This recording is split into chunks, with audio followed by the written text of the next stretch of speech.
Nakikipag-date na nga ba sa kapuso baladir na si Mark Bautista? Makichika tayo kay Lars Santiago. Kahit nakipaghiwalay na si Jeff Gaitan sa boyfriend at kapwa Survivor 2 castaway na si Marvin Kiefer, tila malabo pa rin maging malungkot ang dalaga. Maugong ang balitang namumuo ngayon ng magandang pagtitingin na ni Jeff at ng kapuso baladir na si Mark Bautista. Gayunman, iginigiit ni Jeff na magkaibigan lang sila ni Mark. Nag-get to know pa lang po kami. Nasa stage pa lang po kami na talagang kinikilala namin yung isa't isa. Pero as of dating and going dun sa more than friends, wala pa po. Nakikita kaming magkasama pero hanggang magkaibigan pa lang naman kami ngayon. So wala pa namang namumuong talagang emotion. Paano nga ba nagsimulang maging close na Jeff at Mark?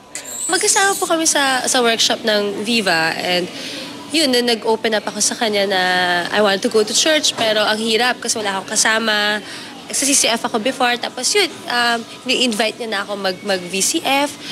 Kasama kami with his friends. Aminado kapwa sina Mark at Jeff na palagay na ang loob nila sa isa't isa.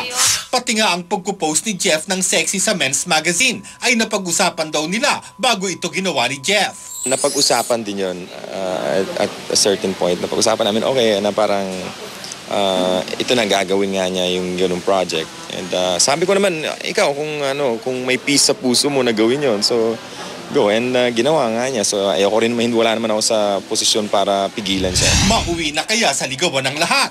Ligo lang naman so I'm open for it. Mabait naman po si Mark, so hindi naman problem kung kikilalanin ko pa siya. Actually, interesting naman siyang tao at isa siya sa mga gentleman na nakilala ko. Si Mark naman, dinaan sa kanta ang gustong sabihin kay Jeff. I will be here when you feel like being quiet.